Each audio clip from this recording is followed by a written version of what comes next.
You weren't supposed to hear this. By the time this recording reaches you, I may already be gone. The Vatican does not forgive breaches in containment. And what I'm about to reveal isn't about faith. It isn't about God. It's about rules, ancient rules, written before the church itself existed. Rules that, if broken, don't punish you with sin, but with replacement. 3 months ago, I was summoned to the Apostolic Palace. Urgent doctrinal review, they called it. That's the phrase they use when they want someone silenced. But the man behind the locked mahogany door wasn't an inquisitor. It was Cardinal de Santo, a man I'd worked beside for years, a man I had never seen afraid. Until that night, his hand shook as he pushed a stack of folders toward me, manila, unmarked, except for a single crimson seal burned into the paper, a symbol I had never seen in all my years as a Vatican demonologist. "Father Terretti," he said, "the rules have changed." He spoke of cases that mocked centuries of holy protocol. No holy water could touch them. No rite of exorcism could break them. No scripture in any language could even reach them. Families reporting events that should be impossible. Television showing next week's news. Mirrors reflecting strangers wearing your clothes. Dead relatives calling when even priests feared to answer the phone. And then came the cards. 5 rules, always the same. No explanation, no source, not warnings, orders. Do not watch the television after midnight. If you hear knocking, count the knocks. Check your reflection in every mirror before leaving a room. Extinguish all red candles immediately. If a child asks their imaginary friend's real name, leave the building. I asked him where the rules came from. He leaned forward, his voice barely a whisper. "We don't know who writes them, but we do know what happens when you disobey." The air in that room turned colder because I knew these were not human rules. The first file was from Milwaukee, a quiet suburb, ordinary streets, ordinary houses, until the Kowalski family made the call. Not to a priest, not to the church, but to 911. Their television had started showing programs that didn't exist yet. Not reruns, not recordings, actual broadcasts from the future, the weather for next Tuesday, the lottery numbers for a draw that hadn't happened yet. It began small, harmless even, until their daughter saw something else in the reflection of the screen.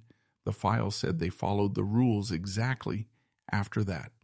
Unplugged the TV, turned it to face the wall, but the police report made my stomach tighten.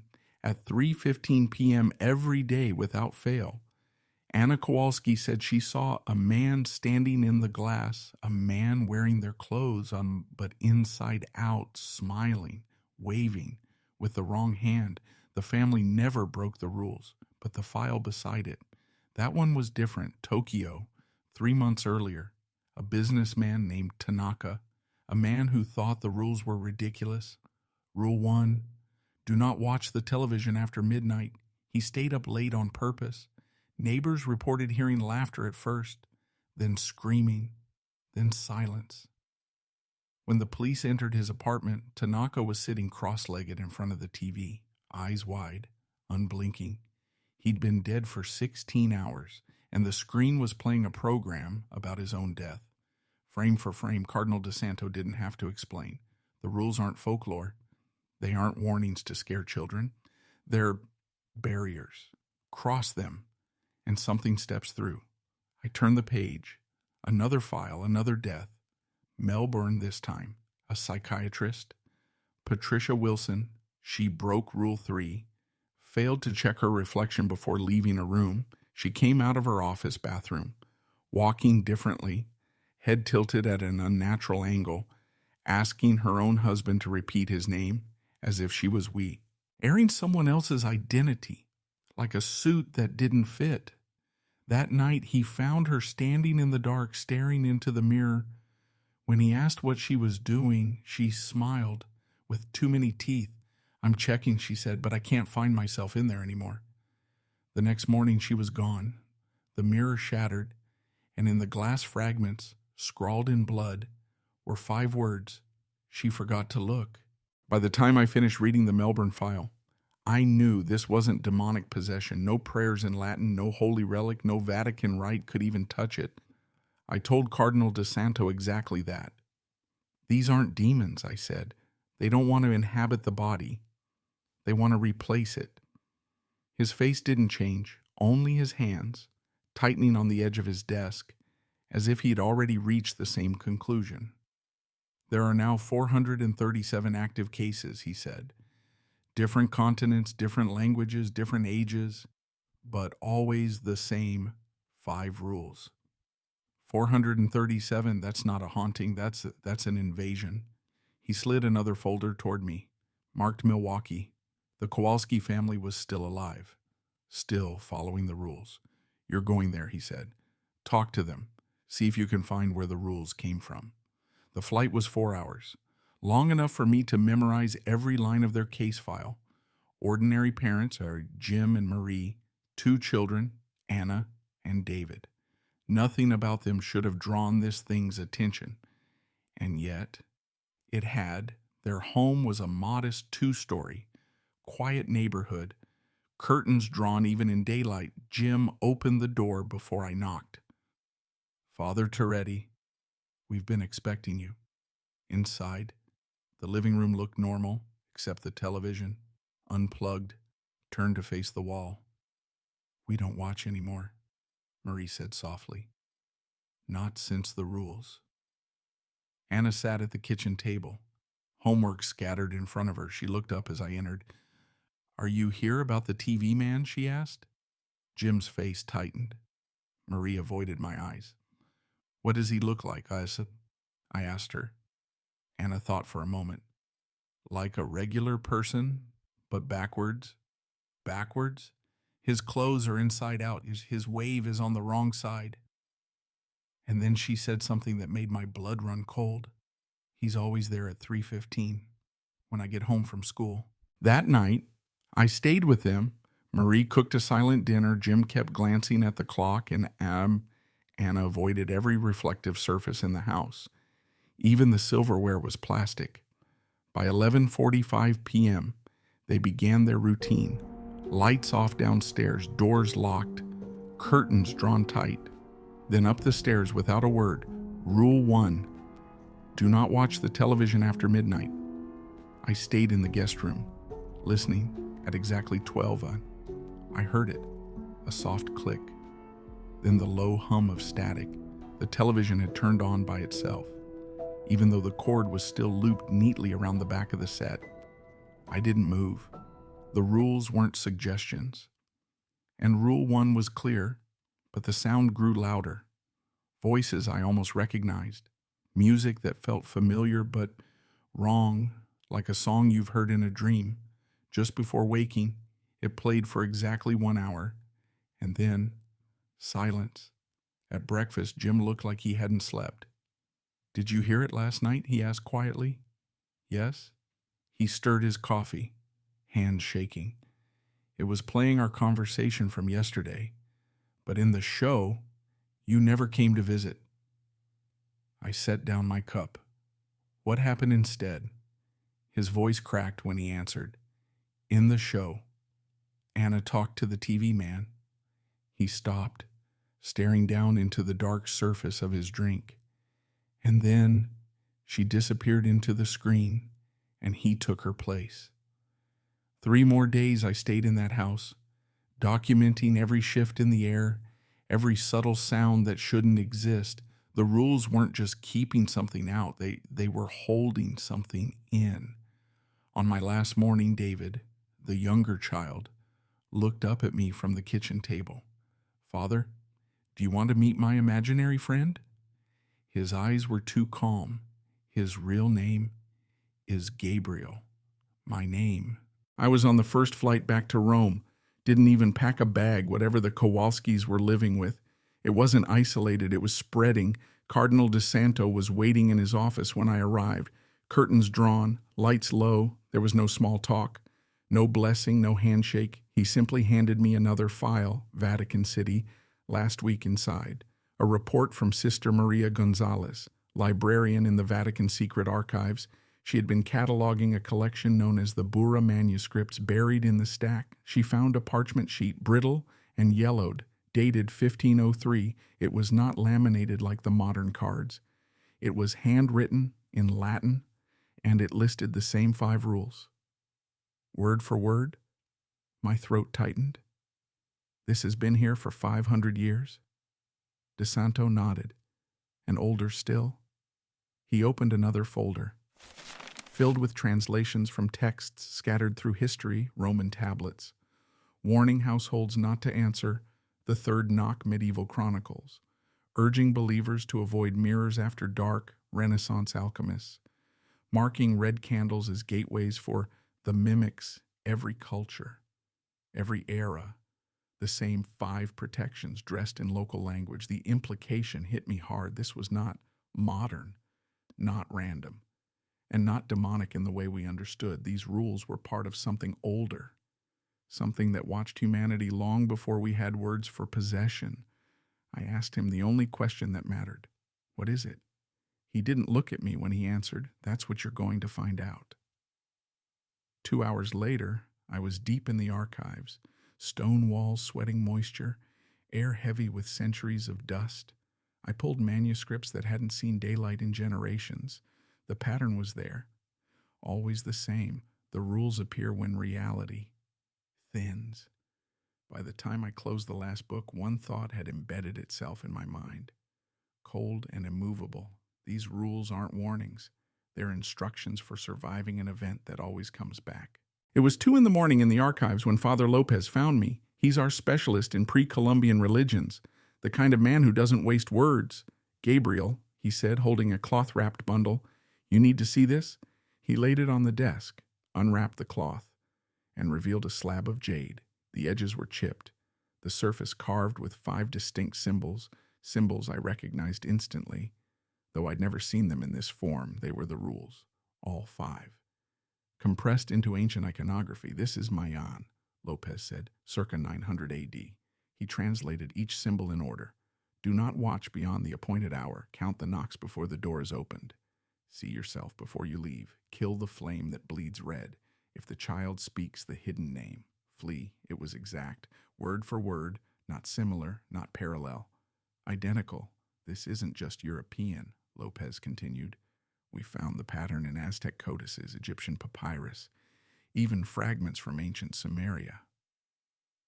I leaned back, the weight of the truth pressing into me, whatever this is. It has touched every civilization we've ever studied. Every time humanity thinks it's safe, it returns, always with the same 5 instructions, as if they are not ours to write, but theirs to give. Lopez ran his fingers over the jade almost reverently.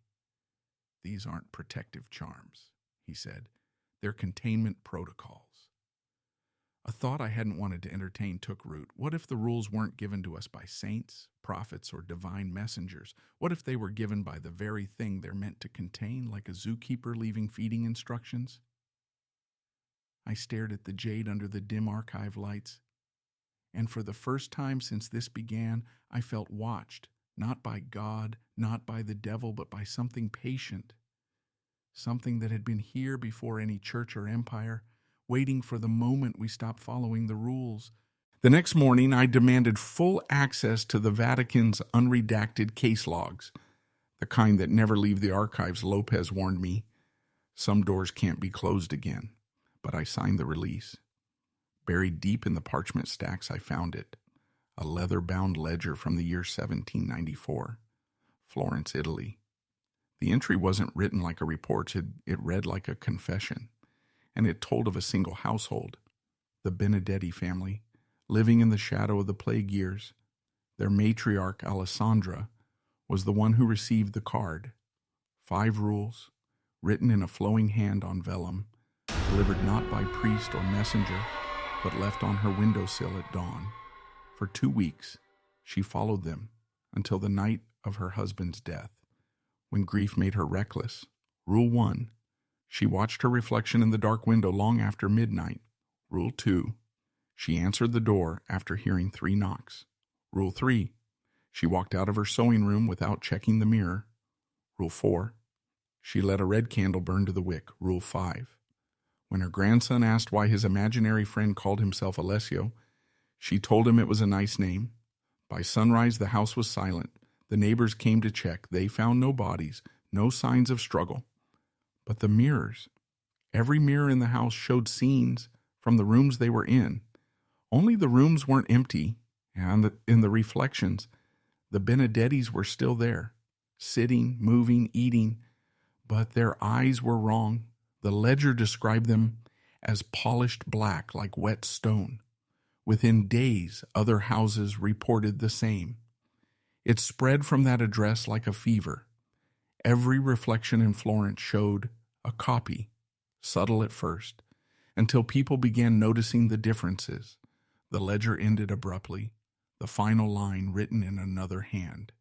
Quarantine failed. No Benedettis remain in the city. There was no explanation of how it was stopped, or if it ever truly was, just a note in the margin, faded to brown, that made my skin crawl. If they have our faces, they will want our lives. By the time I closed the ledger, the room felt colder. Lopez was waiting just outside the archives, his expression unreadable. "They let you see it?" he asked. I told him about the Benedetti, about the mirrors. He just nodded as if he'd been expecting my answer. We walked through the narrow stone halls toward a chamber I had never entered before. The air was heavy with incense and old candle smoke. Inside sat 3 men in white. Not the Pope, but something older. The custodes. They didn't bother with greetings. One of them, gaunt, pale, eyes like chipped glass, spoke first. "You've read enough to understand the danger. These rules, they are not written by the church. They are received." I asked what that meant. Another custode leaned forward, fingers steepled. "Every century, somewhere in the world, the card appears. No one knows who or what delivers it. But it always comes with the same 5 commands," I pressed. Had they ever found the source? The first man shook his head slowly. "We've traced it back as far as language allows it, but the trail ends in a village that no longer exists. It was burned, salted, its name removed from every record." For the first time, I noticed the walls of the chamber weren't bare stone. They were mirrors, tall, flawless, silver-backed, all draped in black cloth. Lopez caught me staring. "They keep them covered now," he whispered. "After Rome, after 68. The gaunt custode slid a single envelope across the table toward me. It wasn't sealed, just folded, and inside was a photograph. A barren hillside choked with ash and scorched earth. In the center, the remains of a well. The stones fused together like they had been melted. "This is where the rules began," the custode said. "You will go there alone." I asked why. The third custode, who had been silent until now, finally spoke. "Because the reflection does not recognize you yet." The journey took 3 days, through roads that narrowed into paths and paths that dissolved into bare, blackened earth. The village was gone, but not empty. Charred timbers jutted from the ground like ribs from a corpse. The air tasted faintly of metal, no birds, no wind, just the sound of my own boots on ash. The well was easy to find, a pit of fused stone, glassy to the touch, cold, even under the sun. That's when I noticed them, footprints, fresh ones, leading toward the hills. Too light for a man, too small for a child. I followed each step, feeling heavier than the last. The prints ended at a standing mirror. Its frame blackened and twisted as if it had been pulled from fire. The glass was wrong. It rippled like water, but it didn't reflect me. Instead, it showed a figure standing behind me. I turned. Nothing. When I looked back, the figure was closer in the glass, head tilted, watching me breathe. I reached out, my fingertips almost touching the surface, and the glass pulsed like a living thing. That's when I heard it, a voice. Not from the mirror, not from the air, from inside my skull. "You shouldn't have come here alone." I stepped back from the mirror, but the figure stepped forward, exactly matching my retreat. Its face, still blurred, but the outline of its mouth, widening, not a smile, more like a wound that had learned to grin. I moved to the left. It stayed still, watching, studying. The surface quivered again, this time with something pressing from the other side, something that wanted to be here, that knew I was here. My breathing quickened, and I swear the thing in the mirror breathed with me, its shoulders rising and falling in perfect sync, its blurred head tilting each time mine did. It was learning me, imitating, getting it right. I felt my chest tighten, like I was being memorized, like each movement was being stitched into something that would soon be me. Then the glass darkened all at once, and I was no longer looking at my reflection. I was looking out through its eyes at myself. The shock froze me. I couldn't blink, couldn't breathe. On the other side of that darkened glass, my own body stood motionless, watching me through borrowed eyes. Then, movement, slow, deliberate. Its hand rose, my hand, but not my hand. Fingers too long, joints bending wrong, skin pale as candle wax, and beneath it, something moving like veins that didn't belong to blood. It pressed that hand to the glass. The surface flexed inward, not like glass should, more like skin, or something stretched too thin. I should have run. I should have looked away. But my body, the real me, leaned forward instead, closer, closer, until I felt the cold against my cheek. Then a fingertip slid through, not breaking the glass, not shattering anything, just entering. Like the boundary had decided it was no longer there. It touched my skin, and every nerve screamed not from pain, but from recognition. It knew me, and now I think I knew it. The fingertip lingered, cold spreading under my skin, not like frost, more like a shadow pouring into me. It traced a slow line down my jaw, and where it passed, I felt something shift, like my own face no longer fit me right. In the glass, my reflection's eyes brightened, while mine grew heavy. The colors draining, the weight in them pulling down like something was being taken out.